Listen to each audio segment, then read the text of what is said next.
한글은 발음 기호 수준에 불과하다. 일본어나 중국어 같은 진정한 언어와는 차원이 다르다. 도쿄대학교 언어학과 수석 졸업 예정자 하야사키 레이나가 국제학술회의에서 당당히 내뱉은 말이었습니다. 회의장은 순식간에 얼어붙었죠. 할아버지로부터 물려받은 편견과 명문대의 자부심으로 무장한 21살 천재 소녀. 그녀에게 한국은 문화적으로 뒤떨어진 나라였고 한글은 깊이 없는 단순한 표음 문자에 불과했습니다. 하지만 단 2주 후 그 오만했던 일본 여학생이 한국어로 발표하며 눈물을 흘렸습니다. 회의장의 모든 사람들이 기립박수를 보냈죠. 도대체 무슨 일이 일어난 걸까요? 한글을 깔보던 그녀가 왜 한국어로 사과하며 울었을까요? 그리고 그녀를 변화시킨 한글의 진짜 비밀은 무엇이었을까요? 지금부터 편견이 진실로 바뀌는 놀라운 2주간의 이야기를 들려드리겠습니다. 저는 하야사키 레이나입니다. 도쿄대학교 동양언어학과에서 한중일 비교 언어를 전공하고 있어요.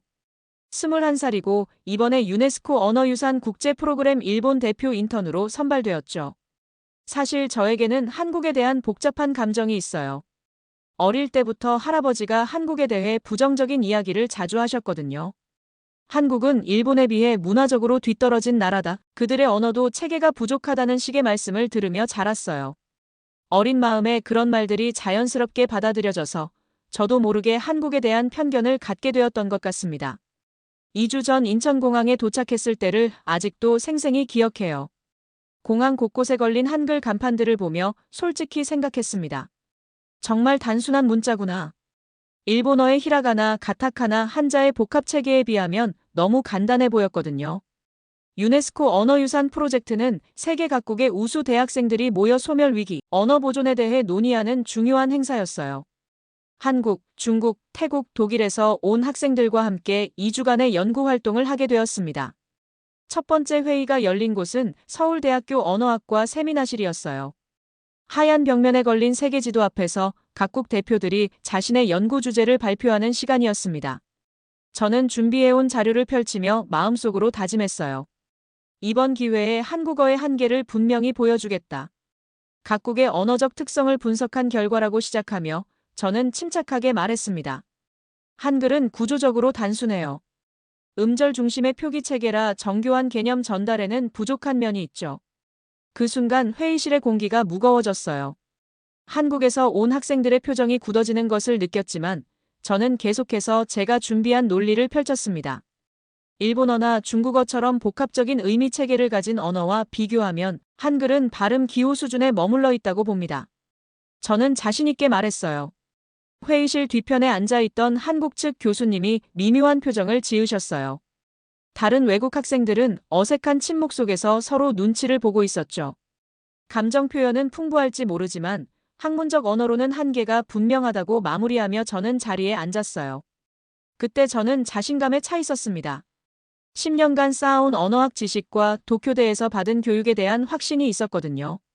하지만 그 순간 회의실 앞쪽에서 조용히 손을 든 사람이 있었어요. 20대 중반 정도로 보이는 남성이었습니다. 그가 일어서면서 부드럽게 말했어요. 좋은 지적입니다만 한 가지 질문이 있어요. 저는 그를 바라보며 대답할 준비를 했어요. 어떤 반박이 나올지 궁금했거든요. 그런데 그의 다음 말은 제가 예상했던 것과는 완전히 달랐습니다. 과학과 철학이 함께 탄생한 문자도 있습니다. 그가 차분하게 말했어요. 단지 경험하지 않으셨을 뿐이죠. 그 순간 저는 뭔가 당황스러웠어요. 그의 말투에는 분노나 감정이 전혀 없었거든요. 오히려 호기심을 자극하는 무언가가 있었습니다. 회의가 끝나고 나서 저는 복도에서 그 남성을 다시 마주쳤어요. 그가 먼저 인사를 건네며 자신을 소개했습니다. 정태성입니다. 한국언어문화연구원에서 고전문헌을 연구하고 있어요. 그 순간부터 제가 알고 있던 한국과 한국어에 대한 모든 것이 흔들리기 시작했습니다.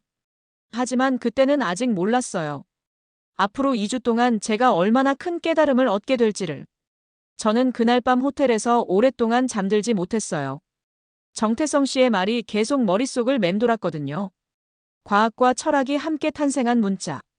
도대체 그게 무슨 의미일까요? 제가 지금까지 확신했던 것들에 작은 균열이 생기기 시작했어요. 하지만 아직은 제 편견이 더 강했습니다.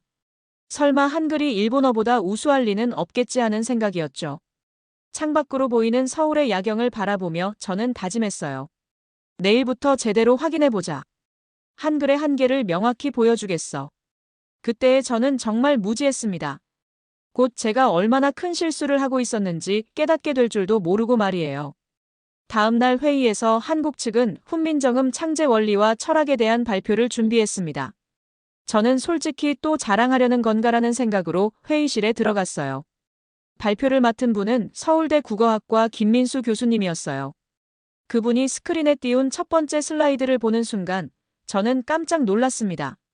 거기에는 15세기 중세 한국어로 쓰인 훈민정음 해례본의 원문이 있었거든요. 1443년 세종대왕이 훈민정음을 창제했습니다. 김 교수님이 차분하게 설명하기 시작했어요. 그런데 여기서 주목할 점은 단순히 문자를 만든 것이 아니라는 겁니다. 저는 팔짱을 끼고 들었어요. 결국 한 명이 만든 인공 문자 아닌가 하는 생각이 들었거든요. 그래서 손을 들고 질문했습니다. 교수님, 한 사람이 만든 인공 문자라면 진정한 민족 유산이라고 보기 어렵지 않을까요? 저는 당당하게 말했어요. 자연스럽게 발달한 일본어의 히라가나나 중국어의 한자와는 본질적으로 다르다고 봅니다. 그 순간 회의실이 조용해졌어요. 김 교수님은 잠시 생각하는 듯 하더니 미소를 지으며 답했습니다. 좋은 지적이에요. 그렇다면 창제 원리를 함께 살펴볼까요? 스크린에 새로운 이미지가 나타났어요. 자음 기역, 니은, 미음, 시옷, 이응의 형태와 함께 사람의 발음 기관 그림이 함께 표시되어 있었습니다. 김 교수님이 설명을 이어갔어요. 기역은 혓뿌리가 목구멍을 막는 모양을 본떴어요. 니은은 혀끝이 윗잇몸에 붙는 모양이고요. 그의 설명을 들으면서 저는 조금씩 흥미를 느끼기 시작했어요.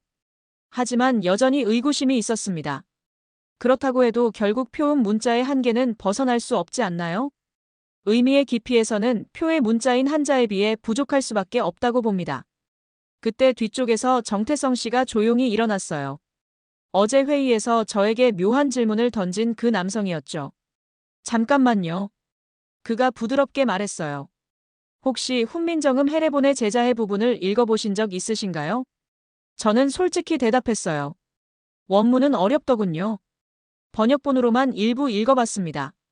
정태성 씨가 고개를 끄덕이며 말했어요. 그렇다면 원문에 담긴 철학적 배경은 놓치셨을 수도 있겠네요. 훈민정음은 단순한 표음 문자가 아니에요. 그가 스크린을 가리키며 계속했어요. 기본 모음은 동양 철학의 핵심 사상을 담고 있습니다. 하늘과 땅, 그리고 그 사이에 선 사람을 나타내는 세 가지 기본 형태에서 모든 모음이 파생되었죠. 저는 그 순간 뭔가 새로운 걸 배우고 있다는 느낌이 들었어요. 하지만 동시에 약간의 저항감도 있었습니다. 흥미롭긴 합니다만. 저는 여전히 의견을 고수했어요. 철학적 배경이 있다고 해서 언어의 표현력이나 학문적 깊이가 자동으로 확보되는 건 아니지 않나요? 정태성 씨가 저를 바라보며 잠시 생각했어요. 그리고는 정말 예상치 못한 제안을 했습니다. 그렇다면 함께 확인해 보시는 건 어떨까요? 내일부터 시작되는 팀별 과제에서 직접 경험해 보시면 어떨까요? 김 교수님이 그 제안에 동의하며 말했어요. 좋은 생각이에요. 레이나 씨, 한국팀과 함께 소멸 위기 문자와 비교한 한글의 가치를 주제로 연구해 보시겠어요? 저는 잠시 망설였어요. 하지만 곧 결심했습니다. 좋아, 직접 확인해 보자. 좋습니다. 저는 자신 있게 대답했어요. 함께 연구해 보죠. 그 순간 정태성 씨가 미소를 지었어요. 그 미소에는 뭔가 신비로운 확신 같은 게 담겨 있었습니다. 마치 제가 앞으로 무엇을 발견하게 될지 이미 알고 있는 것처럼 말이에요. 회의가 끝나고 나서 저는 복도에서 정태성 씨와 함께 걸었습니다. 그가 말했어요. 레이나 씨의 언어학 지식은 정말 뛰어나시네요. 앞으로 함께 연구하면서 많이 배우고 싶어요. 그 말을 들으며 저는 이상한 느낌이 들었어요. 분명 제가 한국어를 비판했는데 왜 그는 전혀 화가 나지 않은 것처럼 보일까요? 오히려 기대하는 듯한 표정이었거든요. 그날 밤 호텔에서 저는 오랫동안 잠들지 못했습니다. 정태성 씨의 말들이 계속 머릿속을 맴돌았어요. 천지인 사상, 발음 기관을 본뜬 자음. 정말 한글에 그런 깊이가 있을까요? 창밖으로 보이는 서울의 불빛들을 바라보며 저는 생각했어요. 내일부터 진짜 연구해보자. 그러면 분명 한글의 한계가 드러날 거야. 하지만 마음 한구석에서는 작은 호기심이 싹트고 있었어요. 정태성 씨가 말한 과학과 철학이라는 게 정말 무엇일까 하는 궁금증 말이에요. 팀별 과제가 시작된 첫날, 저는 한국팀 연구실에 들어갔습니다. 작은 방이었지만 책들이 가득했고 벽에는 한국 고전 문헌들의 사진이 걸려 있었어요. 소멸 위기 문자와 비교한 한글의 가치 이 주제로 일주일간 연구해서 발표하는 것이 과제였어요. 저는 솔직히 한글의 한계를 보여주는 좋은 기회라고 생각했습니다. 정태성 씨가 저를 위해 자료를 준비해 놨더군요. 책상 위에는 훈민정음 해례본의 영인본과 여러 번역서들이 놓여 있었어요. 오늘은 기초자료부터 살펴보죠. 정태성 씨가 말했어요. 레이나 씨가 직접 원문을 읽어보시면 어떨까요? 저는 고개를 저었어요. 한문은 읽을 수 있지만 15세기 중세 한국어는 어려워요. 번역본으로 하는 게 낫겠어요. 그렇다면 함께 읽어보죠. 정태성 씨가 해례본을 펼쳤어요. 그리고 천천히 읽기 시작했습니다. 정태성 씨가 훈민정음 해례본의 한 구절을 읽어주었어요. 소리에는 음양이 있고 글자도 음양에 따라 만들어진다고 설명하고 있어요. 그리고 오행사상까지 적용되어 있죠. 저는 깜짝 놀랐어요. 이건 역학 이론이잖아요. 맞습니다. 정태성 씨가 고개를 끄덕였어요. 훈민정음은 단순한 문자가 아니라 동양 철학의 정수가 담긴 체계예요. 그가 다음 부분을 보여줬어요. 소리에는 음양이 있고 글자에도 음양이 있다고 설명하고 있어요. 그리고 오행사상까지 적용되어 있죠. 저는 점점 흥미로워졌어요. 잠깐, 이 부분 좀 더 자세히 설명해 주세요. 정태성 씨가 다른 페이지를 펼쳤습니다. 그곳에는 자음의 제자 원리가 상세히 설명되어 있었어요. 기역은 혓뿌리가 목구멍을 막는 모양을 본떴다고 하죠. 하지만 여기서 중요한 건 형태만이 아니라 소리의 성질까지 고려했다는 겁니다. 제가 궁금해하며 물었어요. 소리의 성질이요? 맞아요. 기역에서 키읔으로 획을 더하면 소리가 거세어지죠. 니은에서 디귿을 거쳐 티읕으로 가는 것도 마찬가지고요. 이건 체계적인 음성학 이론이에요. 저는 그 순간 뭔가 충격을 받았어요.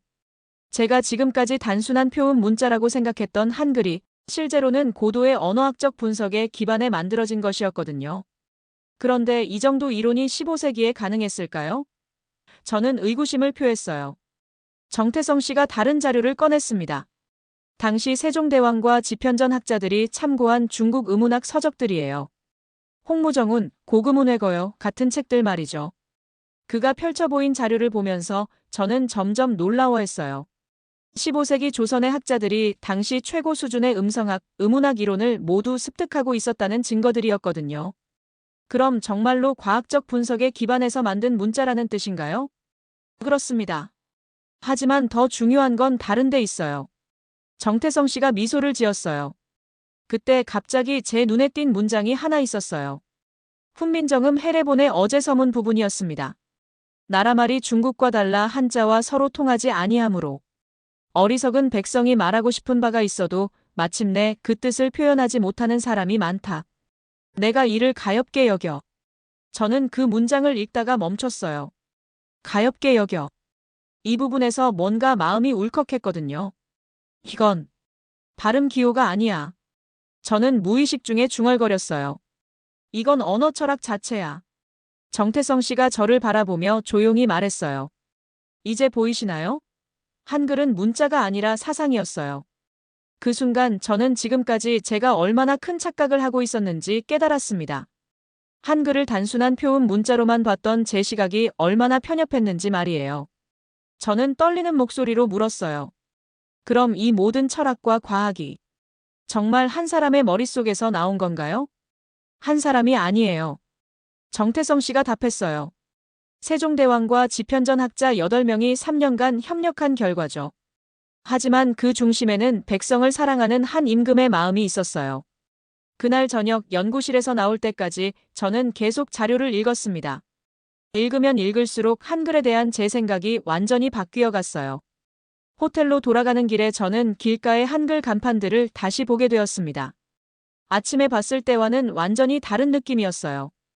이제 그 글자 하나하나에 깊은 철학과 과학이 담겨 있다는 걸 알았거든요. 그날 밤 저는 일기장에 썼어요. 오늘 나는 새로운 세계를 발견했다. 한글은 내가 생각했던 것보다 훨씬 깊고 넓은 바다였다. 창밖으로 보이는 서울의 야경을 바라보며 저는 생각했어요. 내일은 또 어떤 놀라운 것을 발견하게 될까? 정태성 씨가 말한 더 중요한 것이 과연 무엇일까? 제 마음속에서 한국어에 대한 편견이 조금씩 무너지기 시작했어요. 그리고 그 자리에 새로운 호기심과 존경심이 자라나고 있었습니다. 다음 날 아침, 저는 일찍 연구실에 나갔습니다. 어제의 충격이 아직 가시지 않았고 더 많은 자료를 찾아보고 싶었거든요. 정태성 씨가 저보다 먼저 와 있었어요. 책상 위에는 새로운 자료들이 정리되어 있었습니다. 오늘은 좀 다른 각도에서 접근해 볼까요? 그가 말했어요. 한글 창제의 사회적 배경을 살펴보죠. 그가 보여준 첫 번째 자료는 조선 전기의 식자율 통계였어요. 당시 한문을 읽을 수 있는 사람은 전체 인구의 10%도 안 되었다고 하더군요. 그럼 나머지 90%의 사람들은 어떻게 살았을까요? 정태성 씨가 물었어요. 저는 잠시 생각해 봤어요. 글을 못 읽으니까. 관청에 호소할 방법도 없었겠고 계약서도 제대로 쓸 수 없었겠네요. 맞습니다. 그리고 가장 중요한 건 자신의 생각과 감정을 글로 표현할 수 없었다는 거예요. 그때 정태성 씨가 특별한 문서를 보여줬어요. 세종실록의 한 대목이었습니다. 세종 25년 12월. 임금이 친히 언문 28자를 만들었다. 그 글자는 고전을 본뜨고 초성, 중성, 종성으로 나누어져 있으니 합쳐서 글자를 이루는 것이 무궁무진하다. 저는 그 문장에서 친이라는 부분에 주목했어요. 친이라는 건 왕이 직접 만들었다는 뜻이죠? 맞아요. 세종실록에서 친이라는 표현을 쓴 건 훈민정음 창제가 유일해요. 정태성 씨가 설명했어요. 다른 정책이나 제도에는 이런 표현을 쓰지 않았거든요. 저는 그 말을 듣고 깊이 생각해 봤어요. 15세기 절대왕정 시대에 왕이 직접 백성을 위한 문자를 만든다는 게 얼마나 혁명적인 일이었을까요? 일본도 비슷한 상황이었나요? 정태성 씨가 물었어요. 저는 잠깐 머뭇거렸어요. 사실 일본의 문자 발달사를 생각해보니 완전히 다른 양상이었거든요. 일본의 히라가나는 주로 궁중 여성들 사이에서 발달했어요. 남성 지식인들은 여전히 한문을 썼고요. 그럼 일반 백성들은 어땠나요? 거의 문맹이었죠. 메이지 유신 이전까지는 계층별로 사용하는 문자가 달랐어요. 그 순간 저는 일본과 조선의 근본적인 차이를 깨달았습니다. 일본은 계층별로 다른 문자를 썼는데 조선은 모든 백성이 쓸 수 있는 문자를 만들었다는 거예요. 정태성 씨가 다른 자료를 꺼냈습니다. 이건 세종대왕이 한글을 보급하기 위해 한 일들이에요. 자료에는 놀라운 내용들이 적혀 있었어요. 세종이 궁중 여인들에게 모두 한글을 배우게 했고 관리 시험에 한글을 포함시켰으며 백성들이 관청에 제출하는 서류를 한글로 쓰도록 했다는 내용이었습니다. 심지어 형법을 적용할 때도 한글로 번역해서 설명하도록 했어요. 정태성 씨가 덧붙였어요. 백성들이 자신이 받는 처벌의 이유를 정확히 알 수 있도록 한 거죠. 저는 그 부분에서 정말 놀랐어요. 그럼 15세기에 이미 법의 투명성을 추구했다는 건가요? 그렇습니다. 세종의 생각은 단순히 문자를 만드는 게 아니었어요. 백성들의 권리를 보장하려 했던 거죠. 정태성 씨가 훈민정음 해례본의 정인지 서문을 펼쳤어요. 여기 보세요. 지혜로운 사람은 하루아침에 배우고 어리석은 사람도 열흘이면 익힐 수 있다고 되어 있어요. 저는 그 문장을 읽으며 가슴이 뜨거워지는 걸 느꼈어요. 단순히 쉬운 문자를 만든 게 아니라 모든 사람이 배울 수 있는 문자를 만들었다는 거잖아요. 일본어 문자 체계와 비교해보면 어떠세요? 정태성 씨가 물었어요. 저는 잠시 머뭇거렸습니다. 사실을 인정하기가 쉽지 않았거든요. 일본어는 히라가나, 가타카나, 한자를 모두 배워야 해요. 완전히 익히려면 최소 몇 년은 걸리죠. 한글은 어떤가요? 정말로 며칠이면 기본은 읽을 수 있을 것 같아요. 저는 솔직하게 인정했어요. 그때 정태성 씨가 특별한 문서를 보여줬습니다. 조선왕조실록의 한 대목이었어요.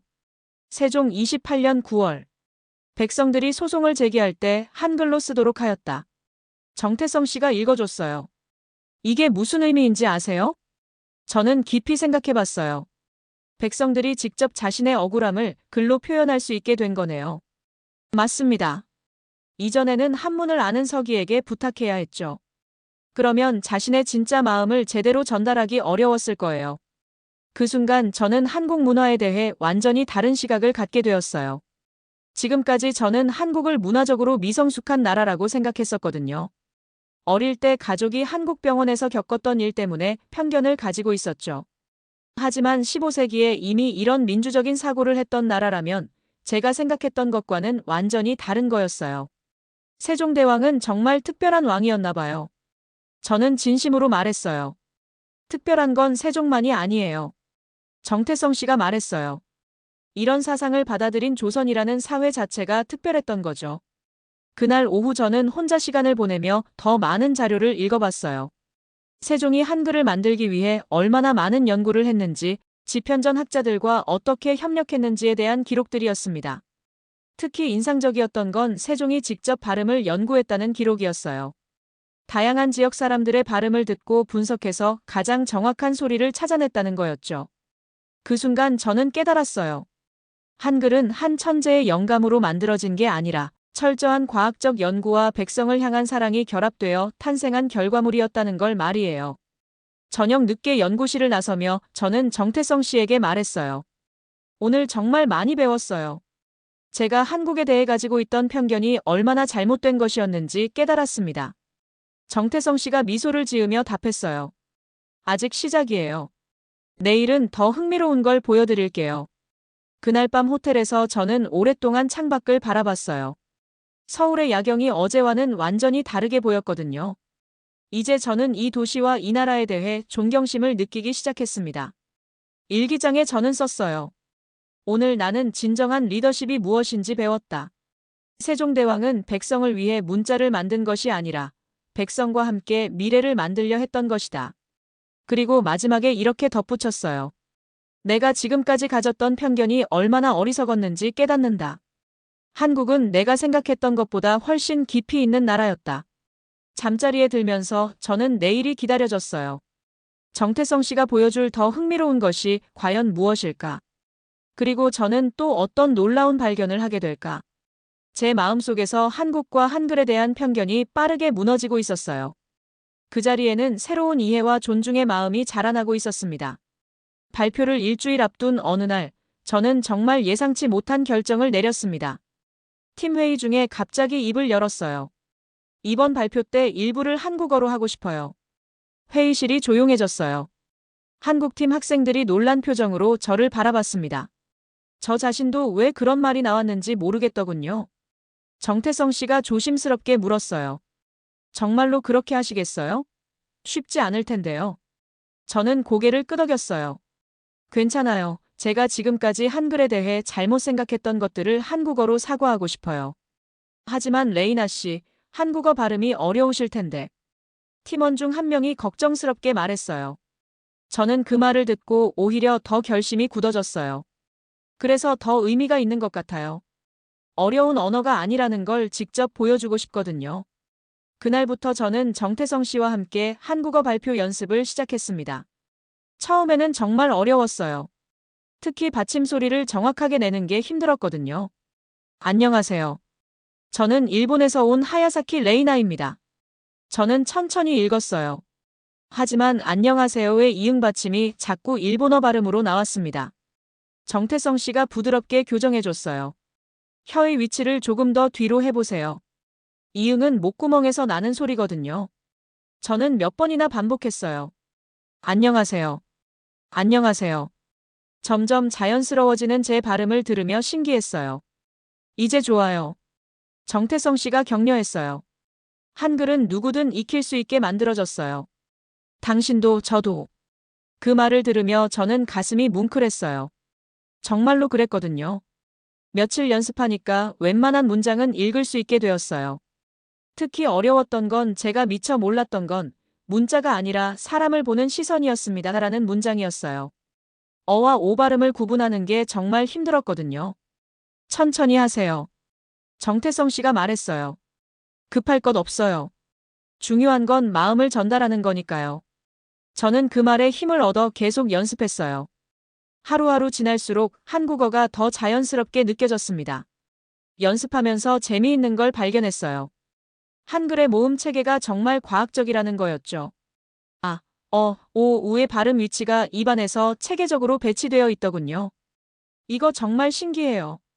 저는 정태성 씨에게 말했어요. 일본어 모음은 5개뿐인데 한국어는 이렇게 다양하면서도 규칙적이네요. 맞아요. 그래서 한국어는 다른 언어의 소리도 정확하게 표기할 수 있어요. 정태성 씨가 설명했어요. 영어든 중국어든 거의 모든 소리를 한글로 적을 수 있거든요. 발표 이틀 전, 저는 드디어 전체 문장을 자연스럽게 읽을 수 있게 되었어요. 정태성 씨가 박수를 쳐줬습니다. 정말 잘하세요. 이제 한국어로 마음을 전달할 수 있을 거예요. 그런데 그날 밤 갑자기 불안해졌어요. 정말로 내가 한국어로 발표를 할 수 있을까? 지금까지 준비한 것들이 무너질까봐 걱정됐거든요. 다음 날 아침 연습할 때 저는 떨리는 목소리로 말했어요. 정태성 씨, 제가 정말 할 수 있을까요? 사람들이 제 발음을 이상하게 생각하면 어떡하죠? 정태성 씨가 저를 진지하게 바라보며 말했어요. 레이나 씨, 한글을 만든 세종대왕의 마음을 기억하세요. 모든 사람이 쉽게 배우고 쓸 수 있게 만든 문자예요. 완벽한 발음보다 진심이 더 중요해요. 그 말을 듣고 저는 마음이 편해졌어요. 맞아요. 완벽할 필요는 없잖아요. 제 마음을 전달하는 게 더 중요한 거죠. 발표 전날 밤, 저는 마지막으로 연습했어요. 안녕하세요. 저는 일본에서 온 하야사키 레이나입니다. 오늘은 제가 한글에 대해 배운 것을 제 언어가 아닌 한국어로 말하고 싶습니다. 거울 앞에서 연습하는 제 모습을 보며 저는 생각했어요. 일주일 전에 나와는 완전히 다른 사람이 되었구나. 그때까지만 해도 저는 다음날 무슨 일이 일어날지 몰랐어요.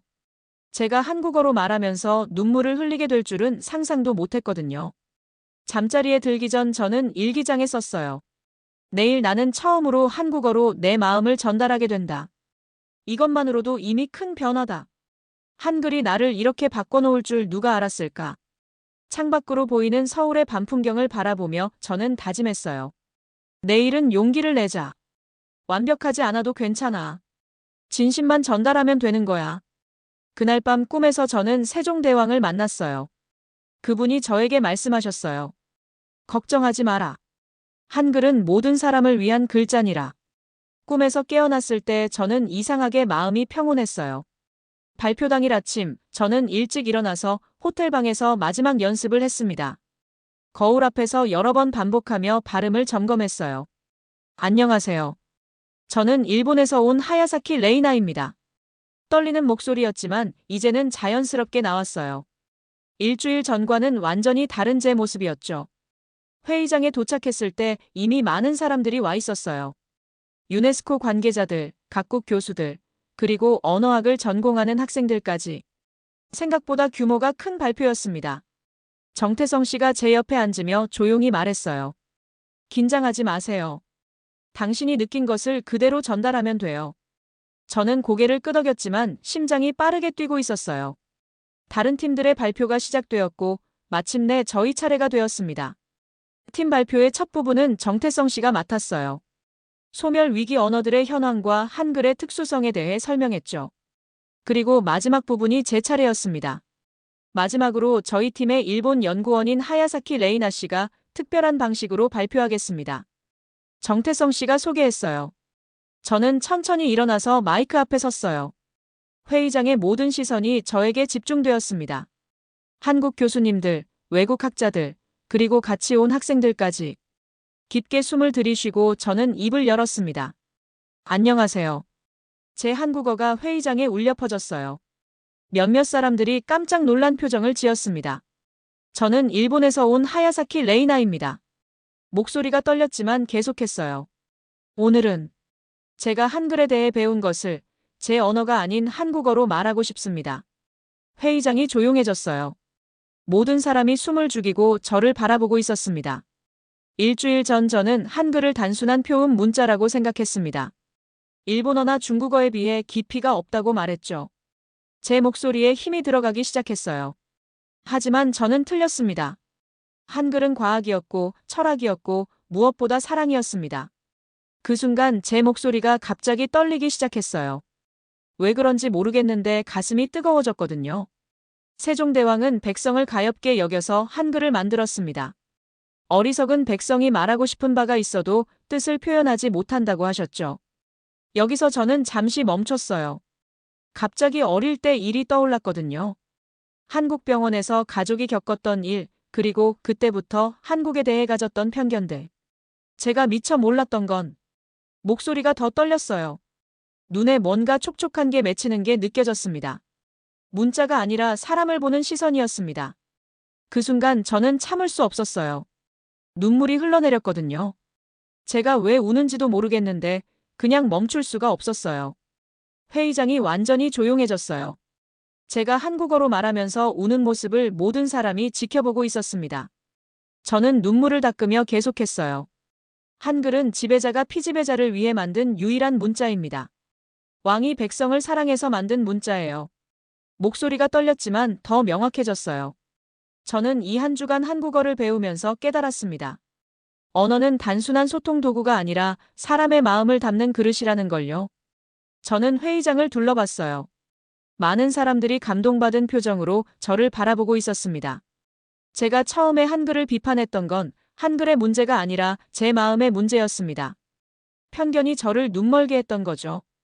마지막 문장을 말할 때 저는 정태성 씨를 바라봤어요. 그가 눈을 빛내며 미소 짓고 있었습니다. 오늘부터 저는 한글을 다르게 보겠습니다. 그리고 한국 사람들을 다르게 보겠습니다. 감사합니다. 저는 깊이 인사했어요. 그 순간 회의장에서 박수가 터져나왔습니다. 처음에는 몇 사람이었는데 점점 더 많은 사람들이 박수를 쳤어요. 한국 교수님들이 일어서서 박수를 치셨고 외국 학자들도 감동받은 표정으로 박수를 보내주셨어요. 저는 마이크를 정태성 씨에게 넘기고 자리에 앉았어요. 아직도 눈물이 멈추지 않았지만 이상하게 마음이 편했습니다. 정태성 씨가 마이크를 잡고 말했어요. 레이나 씨의 한국어 발표를 들으며 저도 많은 걸 느꼈습니다. 언어의 벽을 넘어선 진심은 모든 사람의 마음에 닿는다는 걸 다시 한번 확인했어요. 발표가 끝나고 많은 사람들이 저에게 다가와서 인사를 건넸어요. 특히 유네스코 관계자 한 분이 말씀하시길, 오늘 발표는 정말 감동적이었습니다. 언어 연구의 진정한 의미를 보여주셨어요 라고 하셨어요. 그날 저녁 저는 일기장에 썼어요. 오늘 나는 한국어로 말하면서 내 마음속 깊은 곳의 편견과 마주했다. 그리고 그것을 한국어로 고백할 수 있어서 행복했다. 잠자리에 들기 전 저는 창밖을 바라봤어요. 서울의 야경이 보석처럼 빛나고 있었습니다. 이제 이 도시가, 이 나라가 정말 사랑스러웠어요. 발표가 끝나고 며칠이 지났지만 저는 아직도 그날의 감동에서 벗어나지 못했어요. 제가 왜 그렇게 눈물을 흘렸는지 계속 생각해봤거든요.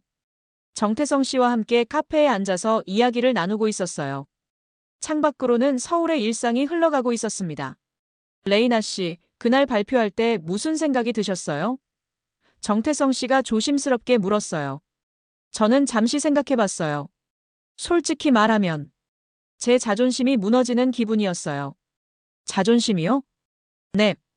저는 지금까지 제가 일본 명문대에서 공부했고 언어학을 전공했다는 것에 자부심이 있었거든요. 그런데 한국어와 한글에 대해서는 완전히 무지했다는 걸 깨달았을 때 저는 말을 멈췄어요. 그 순간의 충격이 아직도 생생했거든요. 처음엔 정말 당황스러웠어요. 제가 그동안 얼마나 편협한 시각을 가지고 있었는지 깨달았을 때 말이에요. 정태성 씨가 고개를 끄덕이며 들어주었어요. 하지만 동시에 해방감도 느꼈어요. 저는 계속했어요. 편견이라는 무거운 짐을 내려놓는 기분이었거든요. 어떤 편견이었나요? 저는 깊이 숨을 들이쉬었어요. 이 이야기를 하기는 처음이었거든요. 사실 저는 어릴 때부터 한국에 대한 안 좋은 기억이 있었어요. 가족이 한국 여행 중에 병원에서 실수로 피해를 입은 적이 있거든요. 정태성 씨의 표정이 심각해졌어요. 그때부터 저는 한국을 문화적으로 미성숙한 나라라고 생각했어요. 일본에 비해 뒤떨어진 나라라고 여겼죠. 말하면서도 부끄러웠어요. 얼마나 유치한 편견이었는지 이제야 깨달았거든요. 그런 편견이 언어에 대한 시각에도 영향을 줬나 봐요. 정태성 씨가 이해한다는 듯이 말했어요. 맞아요. 한글을 단순한 표음 문자라고 본 것도 사실은 한국 자체를 얕잡아 봤기 때문이었어요. 저는 그날 발표에서 눈물을 흘렸던 이유를 이제야 정확히 알 것 같았어요. 그런데 한 주간 공부하면서 완전히 달라졌어요.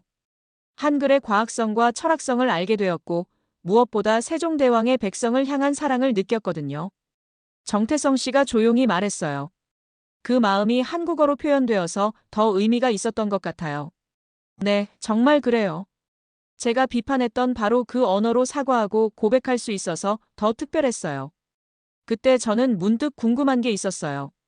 정태성 씨는 저를 처음 봤을 때부터 이런 걸 예상하셨나요? 제가 마음을 바꿀 거라고요. 정태성 씨가 미소를 지었어요. 예상했다기보다는 희망했어요. 레이나 씨가 진정한 학자라는 걸 처음 만났을 때부터 느꼈거든요. 진정한 학자요? 네.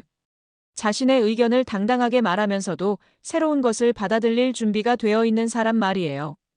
그런 사람이라면 분명 진실을 받아들일 거라고 생각했어요. 그 말을 들으니 뭔가 뿌듯했어요. 제가 완전히 틀렸다고 생각했는데 오히려 제 장점을 인정해 주시다니.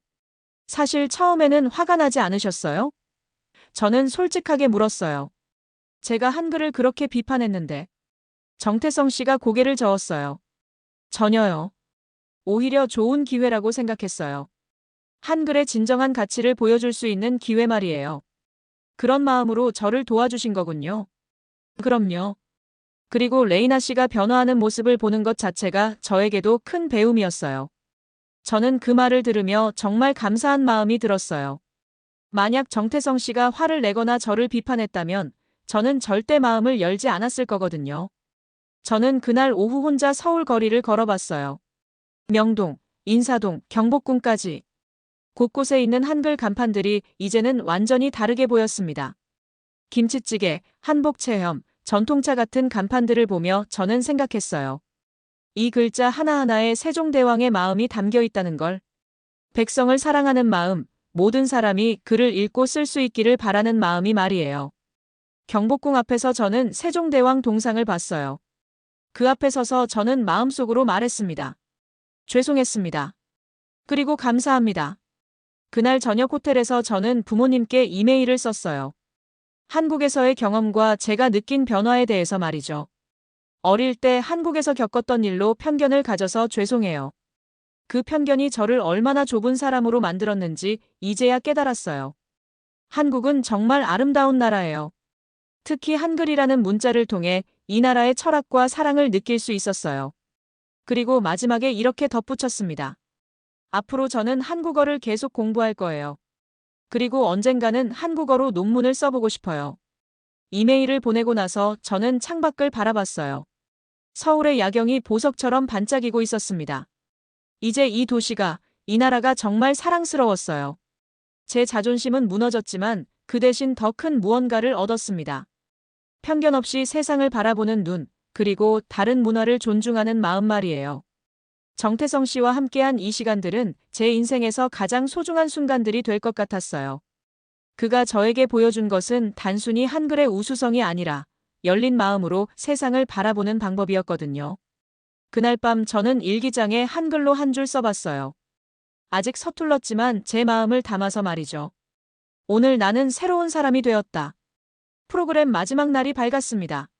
저는 일찍 일어나서 호텔 창밖으로 서울의 아침 풍경을 바라봤어요. 2주 전 처음 이곳에 왔을 때와는 완전히 다른 마음이었습니다. 오늘은 각자 자유시간이었어요. 내일 아침 비행기로 일본에 돌아가야 하니까 서울에서의 마지막 하루를 어떻게 보낼지 고민했어요. 결국 저는 혼자 시간을 보내기로 했습니다. 지하철을 타고 인사동으로 향했어요. 정태성 씨가 추천해준 한글 서예관에 가보고 싶었거든요. 지하철 안에서 저는 한글로 된 안내방송을 들었어요. 다음 역은 종각역입니다. 2주 전에는 그냥 지나쳤을 소리인데 이제는 그 한글 하나하나가 소중하게 들렸습니다. 인사동 거리를 걸으며 저는 곳곳의 한글 간판들을 읽어봤어요. 전통차, 한복체험, 민속공예품. 이제는 이런 글자들이 친숙하게 느껴졌어요. 한글 서예관에 도착했을 때 마침 외국인 체험 프로그램이 진행되고 있었어요. 저도 참여해보고 싶어서 신청했습니다.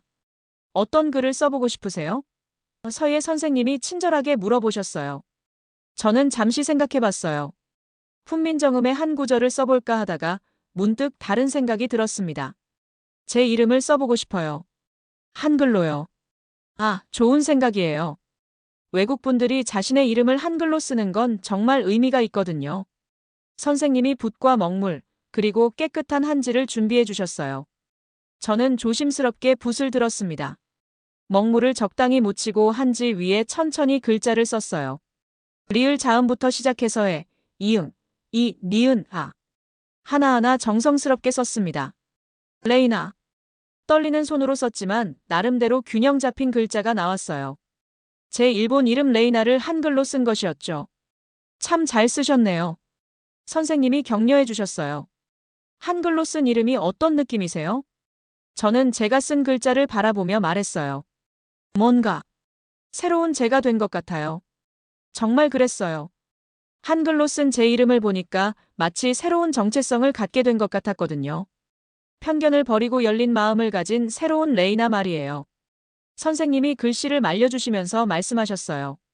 한글로 이름을 쓴다는 건 그 문화를 받아들인다는 의미예요. 레이나 씨도 이제 한글과 인연을 맺으신 거죠. 서예관을 나와서 저는 근처 카페에 앉았어요.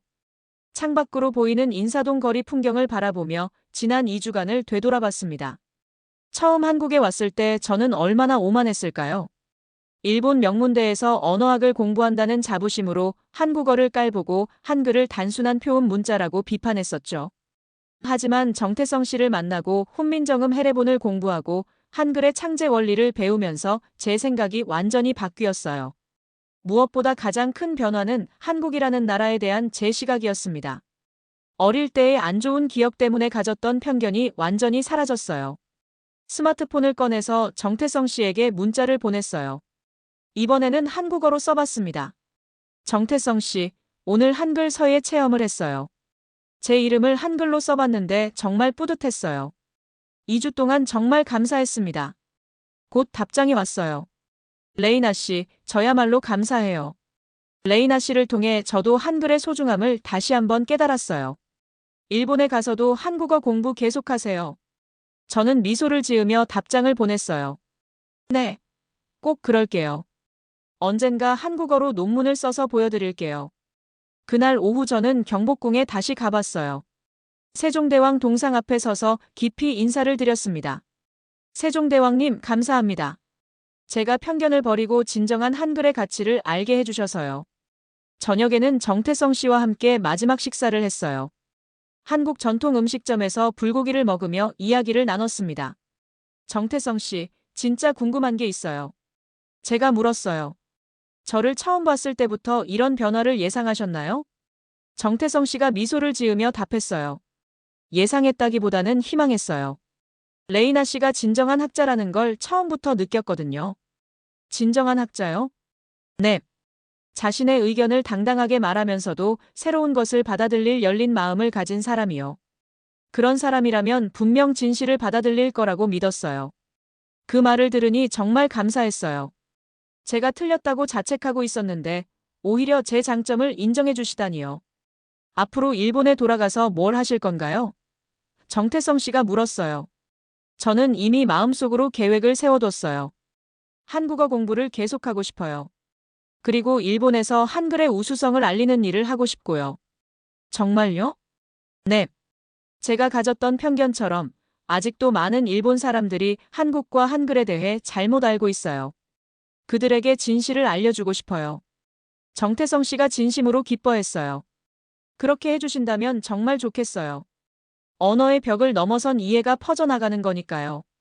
그날 밤 호텔에 돌아와서 저는 짐을 쌌어요. 2주 전에 가져온 것들 외에 몇 가지가 추가되었습니다. 한글 교재, 훈민정음 해례본 번역서, 그리고 제가 한글로 쓴 이름이 담긴 서예 작품. 무엇보다 중요한 건 제 마음속에 생긴 변화였어요. 편견을 버리고 다른 문화를 존중하는 마음, 그리고 한글과 한국에 대한 깊은 사랑 말이죠. 다음 날 아침 김포공항으로 가는 길에 저는 택시 기사님과 한국어로 대화를 시도해봤어요. 안녕하세요. 공항까지 가주세요. 저는 연습한 한국어로 말했어요. 한국어 하세요? 어디서 오셨어요? 기사님이 놀라며 물었어요. 일본에서 왔어요. 2주 동안 한국어 배웠어요. 와, 정말 잘하시네요. 한국 어땠어요? 정말 좋았어요. 한글이 너무 아름다워요.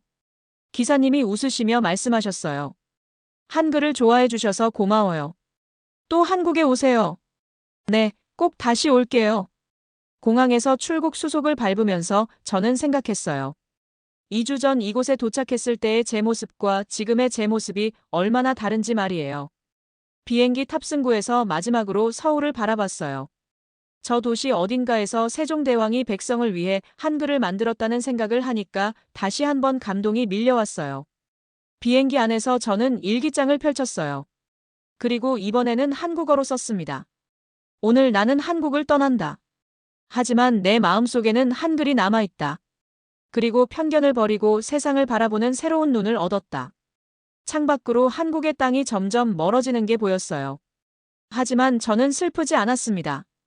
언젠가 더 좋은 한국어로 더 깊은 이해를 가지고 다시 이곳에 올 수 있을 거라는 확신이 있었거든요. 도쿄에 도착해서 집에 들어갔을 때 가장 먼저 한 일은 벽에 제가 한글로 쓴 이름을 붙이는 것이었어요. 레이나 그 글자를 보며 저는 다짐했습니다. 이제부터 나는 한글을 사랑하는 일본인 레이나로 살아가겠다. 그리고 정말로 그렇게 했어요.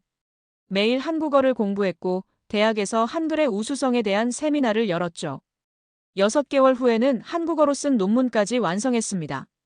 지금 저는 다시 한국행 비행기표를 예약해놨어요. 이번에는 관광객이 아니라 학자로서 그리고 한글을 진심으로 사랑하는 사람으로서 가는 거예요. 글자는 말이 되고 말은 마음이 되고 마음은 사람을 바꿉니다. 한국은 그런 글자를 가진 나라였어요. 그리고 저는 그 글자를 통해 완전히 새로운 사람이 되었습니다. 오늘 사연은 여기까지입니다. 한글에 대한 정말 감동적인 사연이었는데요. 여러분은 어떻게 들으셨나요? 여러분들의 생각을 댓글에 남겨주세요. 영상이 좋으셨다면 주변에 공유해주세요. 구독과 좋아요, 알림 설정은 영상 제작에 큰 힘이 됩니다. 오늘 영상 끝까지 시청해주셔서 감사합니다. 지금까지 감동하모니였습니다. 항상 행복하세요.